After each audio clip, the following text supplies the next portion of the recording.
Hello and welcome to बवाल banking classes. आज हम लोग जीआईबी पेपर 4 में न्यू सिलेबस के अकॉर्डिंग जो पेपर 4 है retail banking and wealth management, उसका मॉड्यूल बी का यूनिट 3 यानी क्रेडिट स्कोरिंग के बारे में पढ़ेंगे। जो रिस्क होते हैं क्रेडिट स्कोरिंग में वो बेसिकली क्या क्या होते हैं, 4 होते हैं। पहले होता है क्रेडिट रिस्क, जिसमें अगर कस्टमर पे करने को ना कर पाए समय से तो वो रिस्क आ जाता है। बिजनेस रिस्क यानी गलत स्ट्रैटेजी की वजह से अगर बिजनेस में नुकसान हो रहा है तो दैट इज़ बिजनेस रिस्क।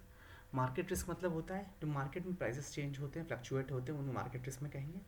और ऑपरेशन रिस्क का मतलब है अगर प्रोसेसिंग में कोई फेलियर होता है या फ्रॉड्स वगैरह होते हैं तो उनको ऑपरेशन रिस्क में काउंट करते हैं। ठीक है, ये देखिए यहाँ पूरा चैप्टर एक पूरा डायग्राम दिया हुआ है।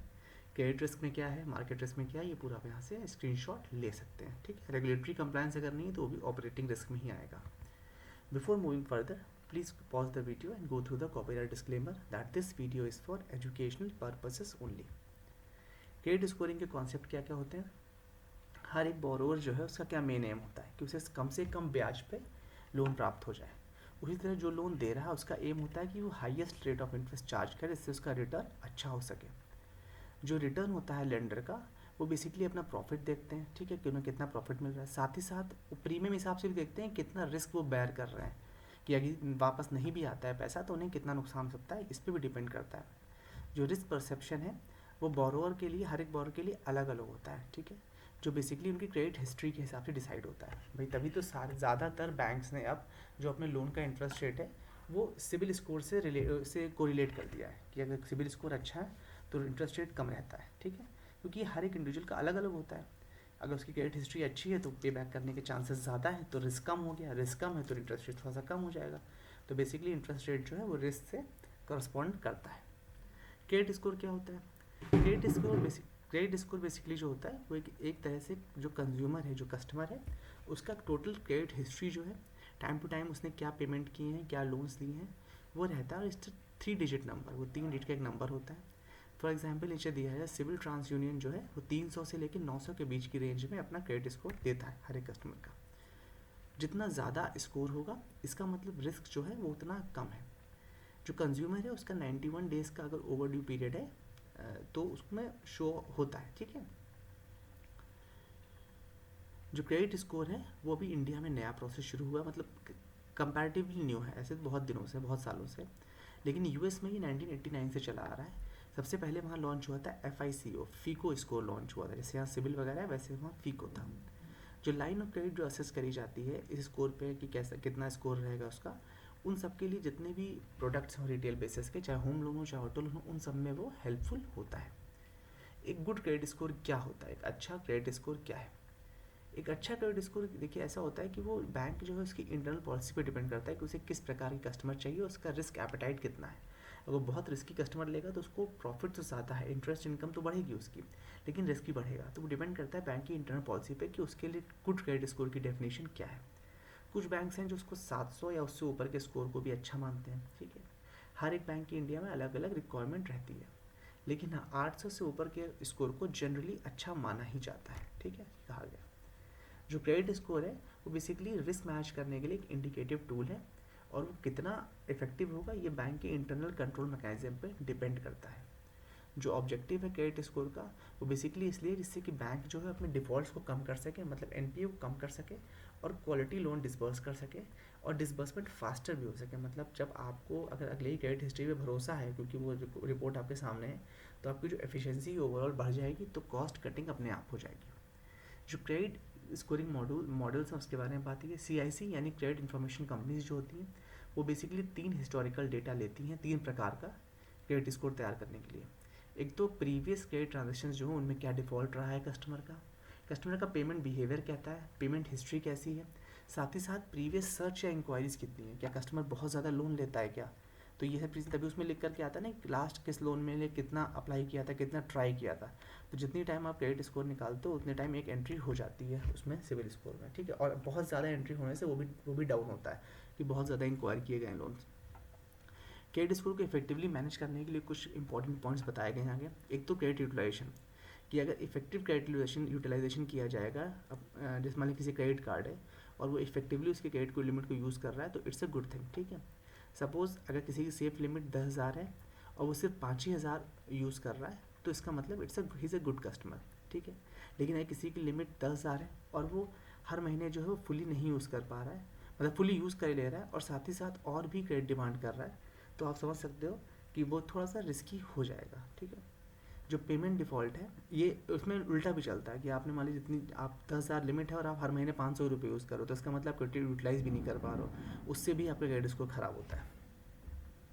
पेमेंट डिफ़ॉल्ट के लिए आगे बताया गया है कि कितने पास्ट अकाउंट जो है वो ड्यू हैं, ये सब उसमें आ जाता है, कितने दिन से ड्यू चल रहे हैं, कितने अमाउंट से ड्यू चल रहे हैं, तो ये सब भी आता है। जितना कम ये ड्यूज़ होंगे उतना ज़्यादा बेहतर होगा, क्रेडिट स्कोर उतना बेहतर होगा। ट्रेड एट्रीब्यूट्स कहते हैं कि लाइन ऑफ क्रेडिट जो भी आप यूज़ कर रहे हो वो कब से यूज़ कर रहे हो, ठीक है। जो अकाउंट्स बंद हो चुके हैं उनकी क्या हिस्ट्री है, वो कब बंद हुए या कब चालू हुए हैं, उसके बाद over the period of time आपका रिकॉर्ड कैसा रहा, ये सब चीज़ें उसमें शो होती हैं। उसी के बेसिस पे क्रेडिट स्कोर वर्कआउट होता है।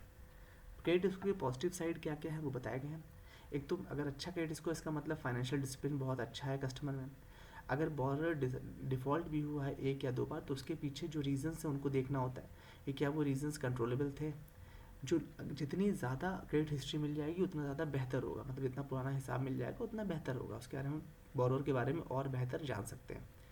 जो लेंडर यानी जो भी लोन दे रहा है उसका जो असेसमेंट है वो उस क्रेडिट स्कोर के जितना लंबा स्पैन होगा उतना उसके लिए ईजी होगा उसको असेस करना।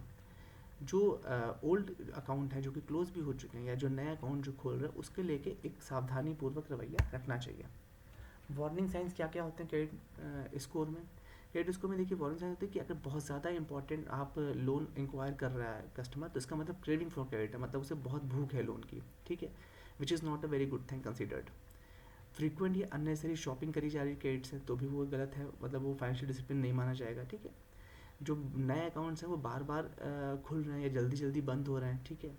जो लेंथ ऑफ क्रेडिट हिस्ट्री है वो भी बहुत इंपॉर्टेंट होती है, जितना पुराना अकाउंट उसे मिल जाएगा उतना बेहतर होगा, मतलब हमें उसको जज करना उतना आसान होगा। जो कस्टमर है वो किस तरह का क्रेडिट यूज़ करता है, सिर्फ सीसी लिमिट ही ले रहा है बार बार या बहुत सारे क्रेडिट कार्ड ले रहा है, सब कुछ मिक्स ले रहा है, वो भी डिपेंड करता है। क्रेडिट इन्फॉर्मेशन कंपनीज जो इंडिया में है बेसिकली 4 बताई गई हैं। Credit information bureau India limited, ठीक है, जिसको सिविल के नाम से आप जानते हैं, एक इक्विफैक्स है, एक एक्सपीरियन है, एक है क्रिफ, ठीक है। जो credit information companies regulation act 2005 है, उसके सेक्शन 15 के हिसाब से हर क्रेडिट इंस्टीट्यूशन को CIC को एक ना एक CIC का मेंबर बनना ही बनना है, ये बताया। CIC मतलब क्रेडिट इन्फॉर्मेशन कंपनीज का, मतलब हर एक क्रेडिट इंस्टीट्यूशन को किसी ना किसी CIC से या किसी ना किसी क्रेडिट इन्फॉर्मेशन कंपनी से टाई अप करना है, समझ लीजिए, जिससे कि वो उससे रिपोर्ट निकाल सके। साथ ही साथ जो credit information companies regulation act है सिक्रा 2005 है, उसका सेक्शन 17 कहता है कि CIC जो है वो जो क्रेडिट इन्फॉर्मेशन है वो अपने मेंबर से ले भी सकती है और दे भी सकती है। हालांकि अभी रिसेंटली ये कंपलसरी कर दिया गया है, जितने फाइनेंशियल इंस्टीट्यूशन हैं वो ना सिर्फ इन्फॉर्मेशन लेंगे CIC से, बल्कि उनको हर इन्फॉर्मेशन प्रोवाइड भी करेंगे, ठीक है, it's like a give and take. इससे क्या होगा कि एज अ रिजल्ट जब भी कोई स्पेसिफाइड यूज़र जो कि सिक्रा यानी credit information companies regulation act 2005 के अंतर्गत आ रहा है, वो अगर इन्फॉर्मेशन निकालेगा उस किसी भी कस्टमर की, तो उसको कंप्लीट इन्फॉर्मेशन मिलेगी जो कि CIC और उसके मेंबर्स के द्वारा रेगुलरली दी जा रही है। Factors lending to favourable credit score, क्या क्या फैक्टर्स हैं जो फेवरेबल क्रेडिट स्कोर बनाते हैं, आपका अच्छा क्रेडिट स्कोर जनरेट करते हैं? एक तो ऑन टाइम लोन रीपेमेंट करना, दूसरा रेगुलर पेमेंट करते रहना क्रेडिट कार्ड बिल्स का, जो पेइंग क्रेडिट कार्ड बिल्स हैं वो फुल में पे करना, ना कि पार्ट में पे करना, ठीक है। ओवर लेवरेज यानी बहुत ज़्यादा, ये नहीं कि आप हर बार ओवर यूटिलाइज कर, ये नहीं करना। स्ट्रॉन्ग फाइनेंशियल रिकॉर्ड मेंटेन रखना, ठीक है। बहुत ज़्यादा अनसिक्योर्ड लोन्स ना होना अमंग फैमिली मेम्बर्स। जो अप्रूव क्रेडिट लिमिट है उसका प्रॉपर यूटिलाइजेशन, ठीक है, यानी 1 लाख की अप्रूव लिमिट है तो हर महीने आप मतलब एक नहीं तो 80,000 70,000 कुछ खर्च कर रहे हो, ये नहीं हो कि आप हर महीने बस 2,000 रुपये खर्च कर रहे हैं, तो इसका मतलब आप जो अप्रूव क्रेडिट लिमिट है उसको यूटिलाइज नहीं कर रहे हैं, which will hamper your credit score in a negative way. जो निगेटिव क्रेडिट स्कोर होता है उसके क्या क्या कारण होते हैं, क्या क्या फैक्टर्स होते हैं? अगर बहुत ज़्यादा इंक्वायरी करी जा रही है इंस्टीट्यूट से, तो चेक अगर बाउंस हो रही है, डिसऑनर हो रही है, तो भी क्रेडिट रिपोर्ट आपकी ख़राब करेंगी। लोन रीपेमेंट टाइमली नहीं हो रहे, इरेगुलर तरीके से हो रहे हैं, जो क्रेडिट कार्ड बिल्स वगैरह उन पर डिफ़ॉल्ट हो रहा है, अनसिक्योर्ड क्रेडिट कार्ड बहुत ज़्यादा है, अनसिक्योर्ड क्रेडिट बहुत ज़्यादा ले रखा है, ठीक है, लोन बार बार रिजेक्ट हो रहे हैं, अप्रूव क्रेडिट लिमिट है उसका यूटिलाइजेशन ओवर यूटिलाइज हो रहा है ज़्यादा, ठीक है, जो लिमिट है उसको बार बार एक्सीड किया जा रहा है, जो बैंक्स हैं उनके द्वारा कभी कभी रिकॉर्ड में एरर कर दी जाती है, ये भी एक होता है। इशू क्रेडिट स्कोरिंग क्या क्या है? 3 कॉमन क्रेडिट प्रॉब्लम्स बताई गई हैं। एक तो इनफ क्रेडिट हिस्ट्री नहीं होना, दूसरा क्रेडिट एप्लीकेशन बार बार डिनाई होना, और तीसरा फ्रॉड या आइडेंटिटी थेफ्ट हो जाना, मतलब आपने लोन नहीं ले रखा लेकिन फिर भी आपके क्रेडिट हिस्ट्री में वो दिख रहा है क्योंकि आपकी आइडेंटिटी थेफ्ट हो गई है ना, आपके आपके डॉक्यूमेंट्स पे कोई और लोन चल रहा है या कुछ गलती से भी हो गया, ये भी हो जाता है। क्रेडिट स्कोरिंग में कभी कभी मिस्टेक्स हो जाना, जैसे नाम सेम हो जाना, उससे गलती आना, कभी ह्यूमन इनपुट एरर हो जाता है, कभी कभी फिर वही आइडेंटिटी थेफ्ट की बात कही है, इन सबसे भी क्रेडिट स्कोर हैम्पर होता है। क्रेडिट स्कोर ट्रबल शूट यानी सही कराने के लिए क्या क्या चीज़ें प्रोसेस है वो बताया गया है। एक तो जिसका भी क्रेडिट स्कोर गलत हो गया, मतलब उसे लगता है कि मैंने ये लोन नहीं लिया फिर भी मेरे अकाउंट मेरी हिस्ट्री में शो कर रहा है जिससे मेरा सिबिल स्कोर ख़राब हो गया है, तो आपको पहले तो बैंक को कॉन्टैक्ट करना है, जिससे भी आपने वो टाइप, जिससे भी वो आपको कार्ड दिख रहा है, जो भी चीज़ है उनको बताना है कि मेरा क्रेडिट स्कोर ये रीज़न है, उसको सही करवाने के लिए उनसे रिक्वेस्ट करनी है। तो वो क्या करेंगे, आपको जो भी उन्होंने सिविल स्कोर निकाला है, जिस बैंक मान लिया आपने किसी ने XYZ बैंक में अप्लाई किया, अब उन्होंने कहा कि आपका सिविल स्कोर कम है इसलिए आपको लोन नहीं दे सकते, तो उनसे जो रीज़न है वो समझिए क्या है, और प्लस उनसे एक कंट्रोल नंबर होता है क्रेडिट रिपोर्ट का, वो कंट्रोल नंबर उनसे ले लीजिए, ठीक है। उसके बाद CIC की वेबसाइट पे जाके उस कंट्रोल नंबर की हेल्प से आप एक मेल कर सकते हैं। ये जो कंट्रोल नंबर होगा ये 9 डिजिट का एक यूनिक नंबर होता है, जिससे अपना CIC डेटाबेस आपका सर्च किया जा सकता है या ट्रेस किया जा सकता है। तो इसकी हेल्प से जो CIC यानी क्रेडिट इन्फॉर्मेशन कंपनी वो उसको रेक्टिफाई कर देगी, ठीक है। जो CIC को ये जो आपका नंबर है, जो कंट्रोल नंबर है, ये बहुत इंपॉर्टेंट है। अगर ये नहीं मिल पाता है तो आपको फिर ऐसे ही रिपोर्ट करना पड़ेगा, लेकिन उसमें शायद वो आप तक रीच आउट ना कर सके, specially in case of identity theft. तो इसलिए बेहतर हुआ कि आप कंट्रोल नंबर ले लें और उसके बाद इस पर वर्कआउट कर लें। With this we have come to an end. Hope you like the session. Thank you for watching. Do like, share and subscribe the channel. In case if you have any doubt, please feel free to ask in the comment section.